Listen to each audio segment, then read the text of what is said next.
The old café by the wharf still smelled faintly of salt water and sugar, even though its windows were now boarded over and its tables stood covered beneath dusty drop cloths. Outside, the autumn wind rattled the brittle leaves of the crooked birch trees, and gulls circled above, their cries muffled by the silence that had settled over the deserted street. What once had been a vibrant place, alive with laughter, music drifting from an old radio, and the comforting hiss of the espresso machine, now felt hollow, as if it too grieved. Talia stood just inside the door, pressing her palm against the scarred wood of the counter. Years ago, she had worked here as a young waitress, smiling shyly at customers who offered kind words or an extra coin for her gentle service. But that was before he entered her life. The rich man with a disarming smile, who had once come in day after day, always lingering too long at his corner table. At first, he had tried to win her over with words and expensive tips, even leaving $500 once just to get her attention. She had refused him again and again, her politeness yielding to quiet indignation. He was relentless. Soon came the day when she found him sitting there with a broad-shouldered man at his side, his tough guy, a lawyer as it turned out, and an unsettling grin on his face. He announced that he had bought this café, her safe haven, as if it were just another trinket to add to his collection. "We're going to be together no matter what," he had said casually, as though human affection could be bargained for. They were together for 4 years after that. 4 tense, complicated years. He had so many strange ways, this man. He believed that money could purchase anything: loyalty, love, obedience, even silence. Eventually, Talia had found her voice and left him, though not without scars. Their parting had been ugly. Now, the café he had once claimed with arrogance was closed, and she had returned not out of nostalgia, but out of something more fragile, perhaps a need to understand how it had all begun. Outside, shadows shifted as another figure approached, a stranger drawn by some private reasoning, pausing near the window boards. Talia thought she saw curiosity in their stance, a tilt of the head as though remembering something. She did not recognize the silhouette, but the quiet way they held themselves reminded her of someone she once served a cup of coffee to, someone who might have left without saying goodbye. In the distance, another person drifted closer along the uneven cobblestones, shoulders hunched in a heavy coat. The old fisherman's marina was around the corner, and occasionally you could still spot people passing through, though this was no tourist season. Yet there they were, an unfamiliar presence slowing at the sight of a place long abandoned, as if pulled by invisible threads. And somewhere behind them, a third figure lingered in the twilight, hesitant to show themselves but unable to walk away. For the moment, none of them spoke. None dared. They were connected only by the quiet tension in the air, by the half-whispered ghosts inside these boarded walls. Talia could feel it, as if a storm were about to break inside her chest. A memory, or a fear, waiting to tumble out into the silence. Something was drawing these strangers together, some knot of fate that had only begun to tighten. The sky outside had turned a rich, bruised purple as dusk deepened, pushing the last traces of daylight into the distant horizon. Through the cracked front door, Talia peered at the 2 silhouettes now edging closer. She hadn't planned to confront anyone here. She'd come only to settle her own ghosts. Yet something about the figures, the way they hovered with hesitant urgency, set her heart racing. She stepped out, letting the door whisper shut behind her. "Can I help you?" Talia asked, trying to keep her voice even. Her words seemed to drift in the cool air, almost lost before they reached the figures. They emerged into a slant of lamplight. The first was a young woman with determined eyes, clutching a folded piece of paper in trembling hands.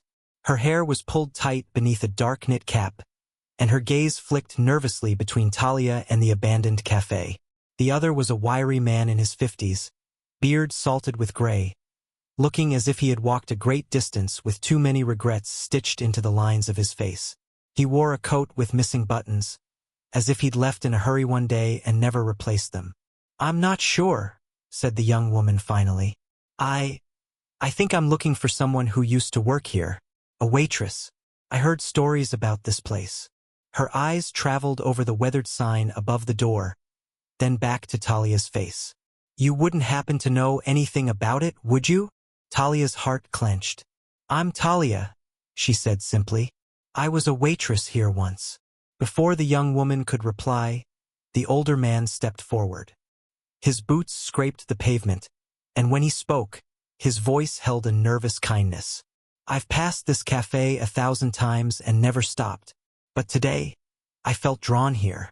He shook his head as if puzzled by his own words. "I know it sounds strange, but I needed to see it up close, to remember something I've tried for years to forget." Talia looked between them, confused and wary. The young woman's hand shook as she held out the folded paper, and Talia carefully took it. When she opened it, she found a faded photograph, an image of the very café in its brighter days. There were patrons laughing around the tables, and there, in the corner, sat the rich man who had once claimed to buy Talia's life just as easily as he bought these walls. He was mid-conversation with someone off-camera, his face tilted in sly confidence. In the background, Talia recognized her own younger self, balancing a tray, head bent shyly as she passed by. The young woman swallowed hard. "That man," she said, pointing at the figure who once held power over Talia's life. He's the reason I'm here." Her voice quavered before she steadied herself. "I'm looking for answers about something he did long ago." Talia's fingers tightened around the photograph, her breath catching. She knew that man could weave intricate webs of secrets. She had felt their tangles when he insisted on being together, when he used his money like ropes and chains. But she didn't expect to meet others still ensnared by the fallout of his actions. The older man cleared his throat. "It's not just her," he said quietly, nodding toward the young woman. "I remember him too. He was involved in something that changed my life forever. And this place is where it started." In that moment, it was as if a sudden wind had flung open a hidden door inside Talia's mind. Questions bubbled up. How had they found her? What did they know? And why was fate ushering them all back here, after so many wounded years? A shadow passed over the far end of the street, a fourth presence silent and watchful. Talia thought she recognized the shape, the lawyer's broad shoulders, though time had softened their intimidating curve. He hovered near a lamppost as if uncertain whether to approach or vanish. He had been the rich man's confidant, his enforcer, the one who had helped by the café long ago, aided in sealing Talia's unwanted fate. It was no coincidence, Talia realized, that they had all converged here, in front of a shuttered memory. The photograph in her hands felt heavier than paper. The air crackled with a tension that pressed against her chest. She knew, as sure as the tide, that something hidden was about to surface. Some secret that would break them open like old boards, exposing rotten beams but also letting in a rush of clean air. She motioned for them to step inside. The café's interior was hushed, gray with dust. As they entered, the old floor creaked, and their footsteps rang hollow. Together, they lingered in that silence, each holding back the questions that threatened to spill forth. Whatever truth awaited them, it would not be gentle. They could not grasp yet that redemption might be found in the most unlikely places, and that each of them carried a piece of the puzzle, parts of a tale that had waited too long to be told. Inside the dusty hollow of the once-beloved café, the silence throbbed like a living thing. Talia wiped her palms on her skirt, trying to steady herself. The young woman and the older man shifted uneasily, while the figure hovering by the lamppost outside pressed closer to the door frame, the glass rattling with each nervous knock of the wind. It seemed that all of them were unwilling performers suddenly placed beneath a dim spotlight, forced to address old wounds that none had come prepared to face. Talia broke the silence first. "What do you want to know?" Her voice came out more brittle than she intended, and the young woman flinched slightly. The young woman held up the photograph again, as if seeking courage in its faded image. "That man, I've heard he believed everything could be bought, that he toyed with people's lives. I need to understand something about him, about why he targeted certain people." She drew a breath, bracing herself. "He tried to influence my family's business once, long ago. My father told me he aimed to take something precious and make it his own. I never knew he succeeded until I tracked down this photograph and learned he'd once owned this cafe, that he forced himself into the life of someone who never asked for him. At these words, Talia's face grew taut. She remembered that easy grin, the handfuls of banknotes he'd tossed down as if scattering seeds in barren soil. She remembered how his so-called lawyer stood by, never objecting. She remembered signing documents she barely understood, all because he turned her workplace into a stage for his own illusions of romance and control.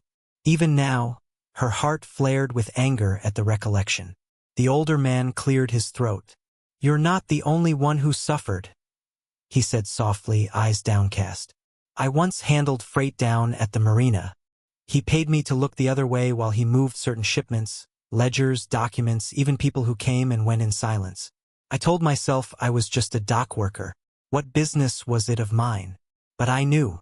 We all knew something was off. By the time I tried to step forward and warn anyone, it was too late." His voice trembled with old guilt. "I spent years regretting my cowardice. And then I stopped coming down the street, hoping to erase the memory of my silence." Talia's eyes widened. She had never imagined that the man who turned her life upside down had operated on so many fronts, weaving other lives into his schemes. It made her stomach twist to think of the invisible bruises he'd left behind. Just then, the door swung open with a creak, and the fourth figure, tall and broad-shouldered, dressed more modestly now than in the days of tailored suits, stepped inside. It was the lawyer. He stood before them, hat in hand, posture stiff. His eyes darted between Talia, the young woman, and the older man, then fixed on the photograph. "I'm sorry," he said quietly, words that seemed to scrape against his throat. "I know you all must resent me. I never thought I'd return to this place." Talia clenched her jaw. "You helped him do it. You stood by and let him buy this cafe like a trinket. Let him corner me until I had no choice." The lawyer nodded, face contorted with shame. I did more than stand by. I drew up papers that made it seem perfectly legal. I watched him fold others' dreams into his pocket. And when it all ended, I tried to vanish, to pretend I was never part of this. But I've carried it every day since." The young woman stepped forward, voice quivering. "Tell me why he did it. What was the purpose of all this manipulation? Did he find pleasure in turning honest lives into pawns?" A heavy silence settled. They waited, and the lawyer, as if standing before a judge, cleared his throat. He believed that money could buy anything: land, respect, loyalty, love, especially love. He had a twisted sense of ownership. He thought if he owned this cafe, he owned Talia's heart. If he owned certain businesses, he could influence families without them ever knowing. It was all a game to him, a demonstration of his power. At that, the older man tensed. "He paid me to keep secrets," he said. "I see now I was just another piece in a puzzle I never understood." Outside, the wind sighed against the boarded windows, and dust motes swirled in the stale air. The cafe's emptiness echoed the hollow spaces in their hearts. Talia sank onto a wooden stool that had once served happier customers. She thought of her younger self, innocent and eager to please, never imagining the cost of such innocence. "For 4 years I endured his presence," she said quietly, hoping he'd change, that he'd see the value of something he couldn't buy: sincerity. But he never did. The lawyer tried to meet her eyes. "He never understood that people have their own wills. When you left," he raged. "He tried to find you, to buy new pawns, but it all unraveled. Eventually, his deals broke down and he lost faith in the very system he abused. Last I heard, he vanished, leaving behind a trail of broken trust." The young woman bit her lip, tears forming. "My father lost a contract to him. We struggled for years. I came here to find the truth, to learn if he really did all this for some twisted version of love and control. And now that I see you all, I realize I'm not alone. We're all echoes of his greed." Talia's anger softened into sadness. The older man buried his face in one hand, as if stricken by the enormity of what he'd allowed. The lawyer bowed his head lower. For a moment, resentment swelled between them all, misunderstandings and old hurts scraping raw. Yet, within that tension, something else formed. The first, frail glimmer of understanding. They had all been caught in the same net of manipulation, their lives pulled and twisted by a man who thought hearts were merchandise. Now here they stood, connected in this derelict café, forced to see each other's pain. The atmosphere was charged, tears threatening. The dust they stirred up was not only on the floorboards, but also in their memories, long settled and now rising again. This was the moment when each struggled with their sense of guilt and regret. Words hovered unsaid, the weight of apology and confession pressing on their chests. Outside, the world had grown dark, but inside, flickers of truth began to cast new shadows. Each of them felt the strain. Would it break them further, or forge an unexpected bridge across the years? The darkness outside pressed against the boarded windows, but inside the café, a faint glow of resolve was kindling in their hearts. Each person stood as if poised on the brink of confession, words trembling on their tongues. Talia could feel the weight of old wounds converging into this moment, a single heartbeat in which they might finally understand their pasts and each other. The lawyer drew a shaky breath. I need you all to know. I've spent the last few years tracking down those I harmed. I wanted to atone, but I never found the courage to face you directly. I didn't expect to see anyone here tonight, but somehow it feels like we were all pulled by the same thread. His eyes moved from Talia to the older man, then to the young woman. Before he disappeared, he left something with me. An envelope of documents. He said nothing, just pressed it into my hand the morning he vanished. I never dared look inside, until today. He reached into his coat pocket and pulled out a slim, sealed envelope, edges yellowed with time. He passed it to Talia. Inside, beneath the crackling flap, were papers bearing the café's old deed and letters scrawled in hasty ink. They revealed a secret, a quiet agreement with Talia's former employer, ensuring she would be freed from all legal binds the moment the café closed its doors. It was as if, in some twisted way, the rich man had known the truth all along, that hearts were not things to be bought. Perhaps it was a final, silent admission of defeat, a grant of release. Talia's eyes glossed with tears. She whispered, he must have realized in the end that he couldn't force love. She met the lawyer's gaze, and though she did not forgive the past easily, she saw genuine remorse. Thank you for bringing this, she said softly. She looked to the older man and the young woman. We've all carried pieces of this story. Now we understand it better. The older man nodded, tears clinging to the rims of his eyes. I told myself it was none of my business, that I was powerless. But seeing the harm caused, I wish I'd spoken out. Perhaps I can start making things right in small ways. He offered a trembling hand toward the lawyer. The gesture was simple, but it spoke volumes. A willingness to bridge old divides, to acknowledge shared humanity in the wake of a manipulative past. The young woman stepped closer, her voice steadier now. My family suffered because he meddled in our affairs. But tonight, I see that we weren't singled out. He hurt many people, all under the banner of what he believed money could buy. She looked at Talia, eyes filled with understanding. He tried to claim your future, but you escaped. Your courage, saying no to him, shows me there's a way forward that doesn't involve bitterness. Thank you. Talia felt something ease within her, a tight knot of resentment loosening. She remembered who she was before that man's intrusion. A young waitress who valued kindness over wealth, who believed in honest smiles and heartfelt words. We can't change what he did, she said, but we don't have to let it define us. We can learn from it, grow from it. They stood in a loose circle, dust still drifting in the stale air, yet somehow the atmosphere felt cleaner. Without speaking, they pulled old sheets off the café tables, letting the fabric billow free and fall to the floor. They revealed scarred wood and scratched surfaces, the café's true face, imperfect yet sincere. In its exposed truth, Talia found a reflection of their own battered hearts, now ready to heal. For a moment, they busied themselves in gentle tasks, picking up scattered debris, wiping down a counter.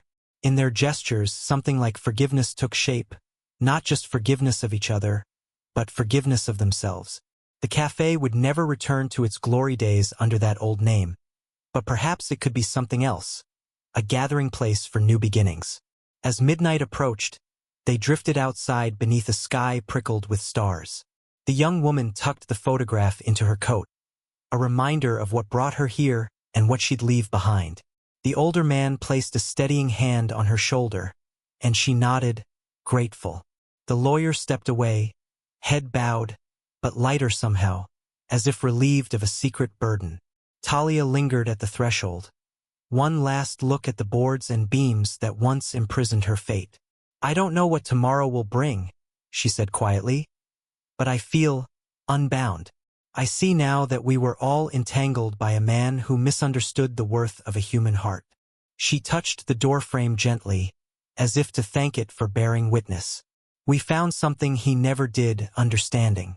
Perhaps that's the one thing money can't buy." They parted ways under a hush of distant waves and the soft hum of a sleeping town.